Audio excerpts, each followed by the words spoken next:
మీరే డాక్టర్ గారికి phone చేయనక్కర్లేదు lawyer గారు. బాలకృష్ణ గారికి ఏం కాలేదు. వాట్? అవునండి, నేను చెప్పేది నిజం. ఇదంతా మేము ఆడుతోన్న నాటకం.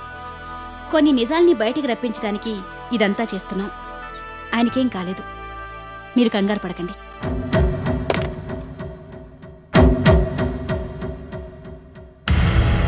అంటే అంటే బాలకృష్ణ గారు కావాలనే అలా చేశారు.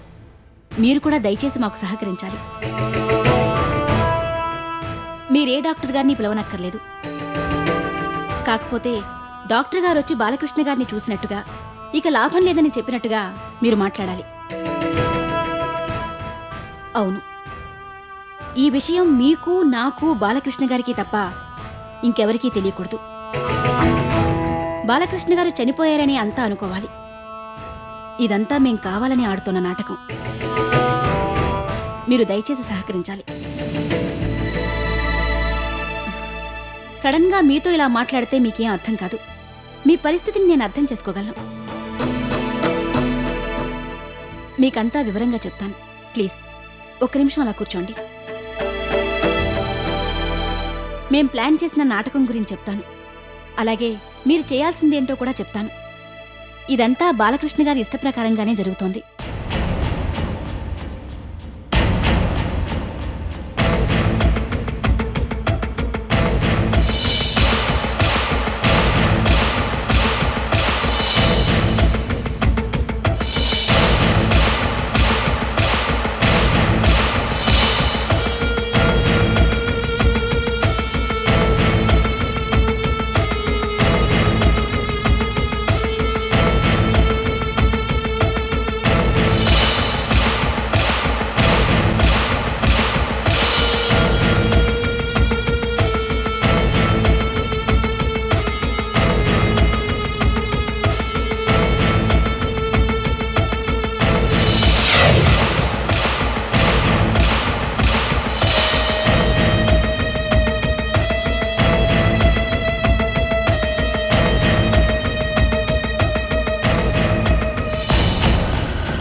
లాయర్ గారికి విషయం అంతా చెప్పాను. నేను చెప్పింది చేయడానికి ఆయన ఒప్పుకున్నారు. బాలకృష్ణ గారు పోయినట్టుగానే అందర్నీ నమ్మించారు. నువ్వు ఇంట్లోకి వచ్చినప్పుడు నీకు నమ్మకం కలిగేలా అన్ని జాగ్రత్తలు తీసుకున్నావు. ఇంట్లో విషాద వాతావరణం నెలకొని ఉన్నట్టుగా నిన్ను నమ్మించగలిగాం.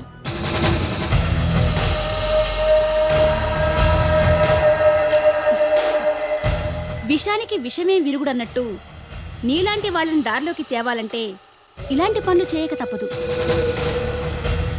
లాయర్ గారితో మాట్లాడాక నేను సుప్రతీకి ఇంటికెళ్ళాను. జరిగిందంతా చెప్పాను. తనని కూడా నాటకంలో ఓ పాత్రధారిణిగా మారమన్నాను. కన్విన్స్ చేసి ఇక్కడికి తీసుకొచ్చాను. నువ్వు వచ్చేసరికి సీన్ చాలా న్యాచురల్గా కనిపించింది.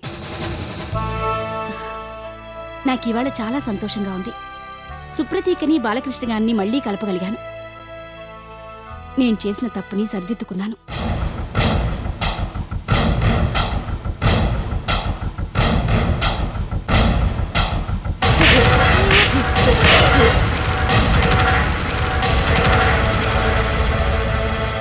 You scoundrel!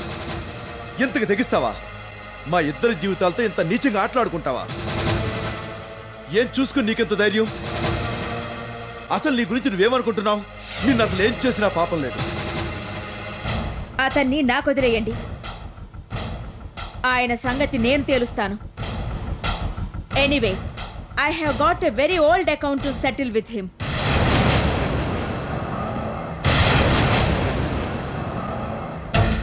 ఏంటి తెగ రెచ్చిపోతున్నారు?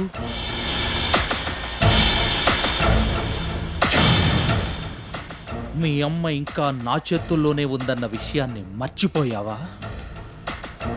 నేను తలుచుకుంటే ఆవిడ్ని క్షణాల్లో లేపేయగలను.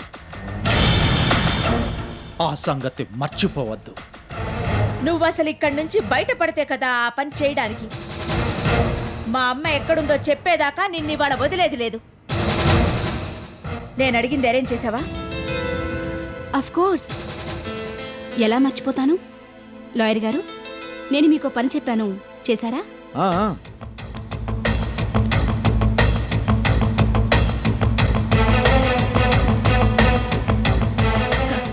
ఎందుకంత టెన్షన్? ఇంకో నిమిషంలో తెలిసిపోతుంది కదా. ఇది నేను నీకు మనస్ఫూర్తిగా ఇచ్చే కానుక. With all my affection, you know.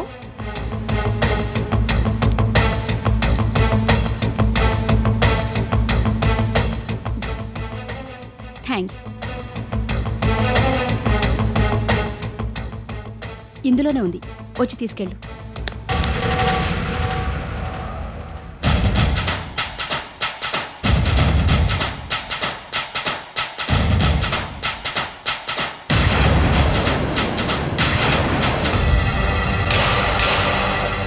తీసుకో.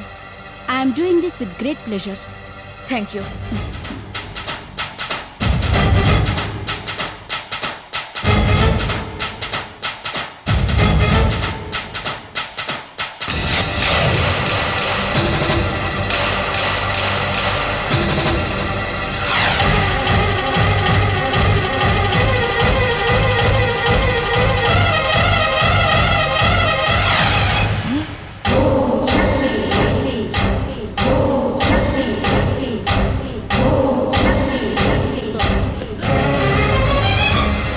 సారీ, బయటికి వెళ్ళడానికి వీల్లేదు. మా పని పూర్తయ్యాక నువ్వు ఎక్కడికి వెళ్ళాలో అక్కడికి వెళదు గాని.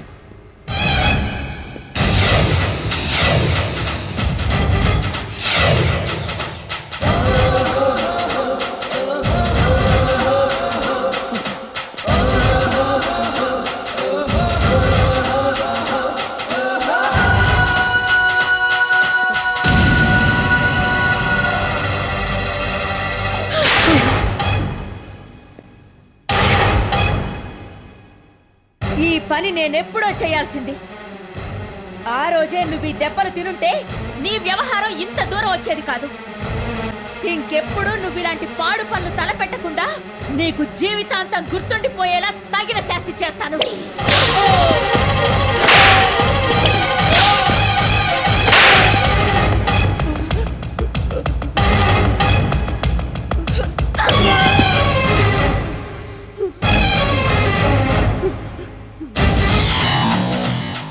కౌండ్రల్, ఇప్పుడు నువ్వు చేరాల్సిన చోటుకు చేరుకున్నావు. నీలాంటి పాడు పనులు చేసేవాళ్ళందరికీ ఇదే గతి.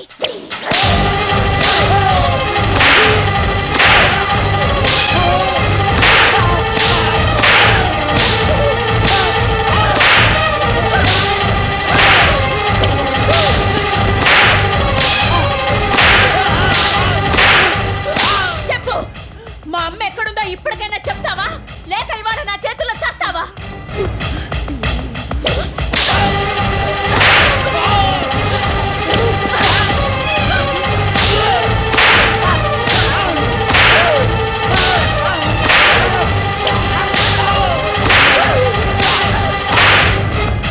చెప్పు, చెప్పేదాకా నిన్ను వాడు వదిలిపెట్టను.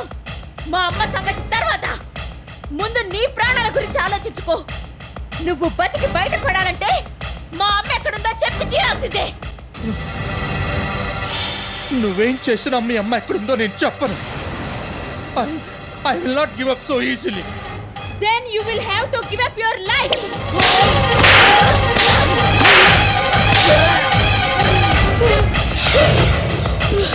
చెప్పు, ఇప్పటికైనా చెప్తావా లేదా? చెప్పను, చచ్చినా చెప్పను. నువ్వు చెప్పకపోయినా పర్వాలేదు.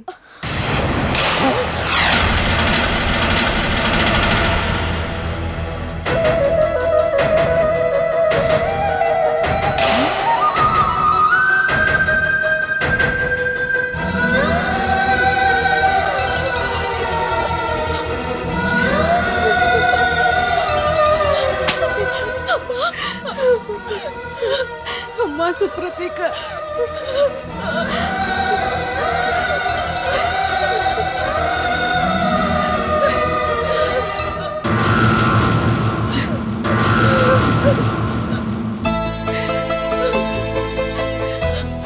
ఎన్నాళ్ళైందమ్మా నిన్ను చూసి. ఎలా ఉన్నావు? సంగతి సరే, నా గురించి ఆలోచించి ఆలోచించి నువ్వు చూడు ఎలా అయిపోయావో. నాకేం కాదమ్మా, నాకేం కాదు. నిన్నెలాగైనా రక్షించుకోగలనన్న నమ్మకం నాకు మొదటి నుంచి ఉంది. కానీ దానికోసం నువ్వెన్ని ఇబ్బందులు పడ్డావో నాకు తెలుసమ్మా, నాకు తెలుసు. ఏంటో పాడు బతుకు. మొట్టమొదటి నుంచి మేమంతా నిన్ను బాధలు పెడుతూనే ఉన్నాం. ఇప్పుడు ఈ ముసలి ప్రాణం కోసం నువ్వు నా నాగచాట్లో పడ్డావు. అవే మాటలమ్మా. నువ్వు లేకపోతే నేను అసలు ఉండగలనా చెప్పు? నీ కోసం, నీ ప్రేమ కోసమేనమ్మా నేను ఇంకా బతుకుంది.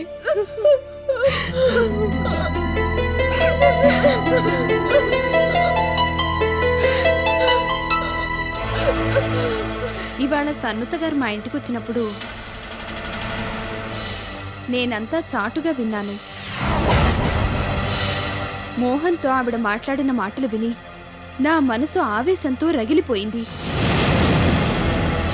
మోహన్ లోపలికెళ్ళగానే నేను పట్టరాని కోపంతో ఆవిడ దగ్గరికి వెళ్ళి ఆవిడతో గొడవ పడ్డాను. మీకే హాని చేసిందని సుప్రతీకని ఇలా హింసిస్తున్నారు? దీనివల్ల మీకేమొస్తుంది? ఆయనకెలాగో బుద్ధి లేదు, మీకేనా ఉండనక్కర్లేదు? ఆడపుట్టుక పుట్టి సాటి ఆడదానికి ఇంత అన్యాయం చేస్తారా? మిమ్మల్ని అడిగేది ఏంటా నవ్వు? మనుషుల జీవితాలతో ఇంత పైశాచికంగా ఆటలాడుకునే మిమ్మల్ని ఏమనాలో అర్థం కావడం లేదు. ఏదేమైనా సరే ఆయన్ని వాళ్ళ మీతో వెళ్ళనివ్వను. అందుకు అవసరమైతే నా ప్రాణాల్ని కూడా పణంగా పెడతాను. ఆవేశపడద్దు. ఇదంతా నేను సుప్రతీక మంచి కోసమే చేస్తున్నాను. వాట్? అవును, ఇదంతా మేం కలిసి ఆడుతున్న నాటకం. మోహన్ చేత నిజం చెప్పించడానికే అతన్ని తీసుకెళ్తున్నాను. సుప్రతీక నిర్దోషిని బాలకృష్ణ గారికి నమ్మకం కుదరాలంటే మోహనే వచ్చి ఇదంతా తనే చేయించాలని చెప్పాలి. దానికోసమే అతన్ని తీసుకెళ్తున్నాను. బాలకృష్ణ గారు సుప్రతీకల్ని మళ్ళీ ఒక్కటి చేయాలన్నదే మొదట్నుంచి నా తాపత్రయం. మీరు చెప్పేది నాకేం అర్థం కావడం లేదు. నేను వెళ్ళాక నిదానంగా దాని గురించి ఆలోచించండి, మీకే అర్థమవుతుంది. నన్ను మభ్యపెట్టడానికి ఇలా మాట్లాడడం లేదు కదా? లేదు, మీకు ఆ అనుమానం రావడం సహజం. కానీ నేను అలాంటి పని చేయడం లేదు. ఒకప్పుడు సుప్రతీకని నేను హింస పెట్టాను. తప్పు తెలుసుకున్నాను కాబట్టే ఇప్పుడు తనకి సహాయపడుతున్నాను. ఇంతకు మించి ఇప్పుడు నేనేం చెప్పలేను. నేను ఆల్రెడీ బాలకృష్ణ గారితో సుప్రతీకతో మాట్లాడాను. నేను చెప్పిన ప్రకారమే వాళ్ళు నటిస్తున్నారు. మోహన్ చేత నిజం చెప్పించడానికే ఇదంతా. Please believe me. మీకింకా నమ్మకం కుదరడం లేదా? అది కాదు. మీరింకేం ఆలోచించకండి. నేను సుప్రతీకకి మేలే చేస్తాను. You don't worry. మోహన్ వస్తే మళ్ళీ నా మీద అనుమానం వస్తుంది. మనిద్దరం ఇలా మాట్లాడుకుంటూ కనిపిస్తే ఇదంతా నాటకమని అతను పసిగడతాడు. ప్లీజ్, అతను రాకముందే మీరు. వెళ్తాను. వ్యవహారం ఇంత దూరం వచ్చింది కాబట్టి నేను చేయాల్సింది కూడా చేస్తాను. మీరు చేయాల్సిందా? అవును. ఏంటది? ఉమాదేవి గారిని తీసుకొచ్చి సుప్రతీకకి అప్పగించడం. ఉమాదేవి గారినా? అవును. ఆవిడెక్కడున్నారో ఒక్క మోహన్కే తెలుసు కదా. ఆవిడనెలా తీసుకొస్తారు? అదంతా నాకొదిలేయండి. ఆడది తెగించనేకూడదు కానీ తెగించాక తెగతెంపుల దాకా వెడుతుంది వ్యవహారం. ఎలాగైనా సరే ఉమాదేవి గారు ఎక్కడున్నారో కనుక్కొని తీసుకొస్తాను. సుప్రతీకకి అప్పచెప్తాను. మీరా పని చేయగలిగితే చాలా బాగుంటుంది. మోహన్ చాలా మొండి మనిషి. అతని చేత నిజం చెప్పించినా ఉమాదేవి గారు ఎక్కడున్నారో ఆ తర్వాత చెప్పకపోవచ్చు. నేను దాని గురించి ఆలోచిస్తున్నాను. You don't worry about it. మీరిప్పుడు ఆయన్ని తీసుకెళ్లేది బాలకృష్ణ గారింటికే కదా? అవును. మీరటు వెళ్ళగానే నేను ఉమాదేవి గారిని వెంటబెట్టుకుని అటువైపు వస్తాను. కానీ ఎలా? ఆవిడెక్కడుందో మీకు తెలియదు కదా. అదంతా నాకు వదిలేసేయండి, నేను చూసుకుంటాను కదా. ఆయన వస్తున్నట్టున్నారు. నేను వెళ్ళి నా పని చూసుకుంటాను. Wish you all the best. Thank you. ఆ తర్వాత నేను వెళ్ళి అంకుల్తో, అదే రామనాథం గారితో విషయమంతా చెప్పాను. మోహన్ రెగ్యులర్గా వెళ్లే గెస్ట్ హౌస్ వివరాలన్నీ ఆయనకు అందించాను. ఆయన వెంటనే బయలుదేరి వెళ్దామన్నారు. మేమిద్దరం అక్కడికి వెళ్ళాం.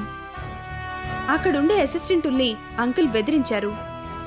ఉమాదేవి ఎక్కడుందో చెప్పకపోతే పరిస్థితి చాలా దారుణంగా ఉంటుందని, పోలీసులకి తనే రిపోర్ట్ చేస్తానని, అందరి బతుకులు జైళ్ల పాలవుతాయని వార్న్ చేశారు. అసలే అంకుల్ని అక్కడ చూసి వాళ్ళు వణికిపోయి ఉన్నారు. ఆయన అలా వస్తారని వాళ్ళెప్పుడూ ఊహించుకోలేదు. ఆయన అలా బెదిరించేసరికి వెంటనే ఉమాదేవి గారిని తీసుకొచ్చి మాకప్పగించారు. అంకుల్ని ఇంటి దగ్గర డ్రాప్ చేసి నేను ఉమాదేవి గారిని తీసుకొని ఇటువైపు వచ్చాను.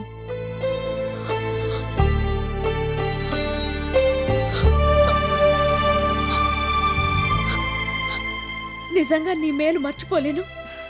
లేదు, ఆ మాట అనద్దు. నీ మంచితనమే మీ అమ్మగారిని తిరిగి నీకప్పగించింది. I really mean it. నీ గొప్ప మనసు చూసి ఆ రోజు చెలించిపోయాను. నీలాంటి వ్యక్తికి ఇలాంటి కష్టం రాకూడదని, నీకెలాగైనా సాయపడాలని గట్టి నిర్ణయం తీసుకున్నాను. 600 నా ప్రాణాలు పోయినా సరే మీ అమ్మగారిని నీకు తిరిగి అప్పగించాలనుకున్నాను. ఆ రకంగా నీ రుణం నేను తీర్చుకోవాలనుకున్నాను. You are really great. లేదు, ఆ మాట నేననాలి. నేను నీ పట్ల చాలా అసహ్యంగా ప్రవర్తించాను. అయినా కూడా ఎంతో పెద్ద మనసుతో నన్ను క్షమించి వదిలేశావు. మాకందరికీ అందనంత ఎత్తుకి ఎదిగిపోయావు.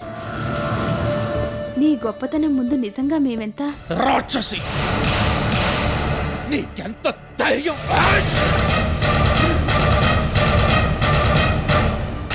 జాగ్రత్త! ఒంటి మీద చెయ్యి పడిందో నేనేం చేస్తానో నాకు తెలీదు. అయినా ఏ హక్కుతో నన్ను కొట్టాలని చూస్తున్నావు? ఇప్పుడు నీకు నాకు ఎటువంటి సంబంధము లేదు. అన్ని బంధాలు బంధుత్వాలు ఎప్పుడో తెగిపోయాయి. దెబ్బకి దెబ్బే సమాధానం. నువ్వు నన్ను కొడితే నేను నిన్ను తిరిగి కొడతాను. Mind it.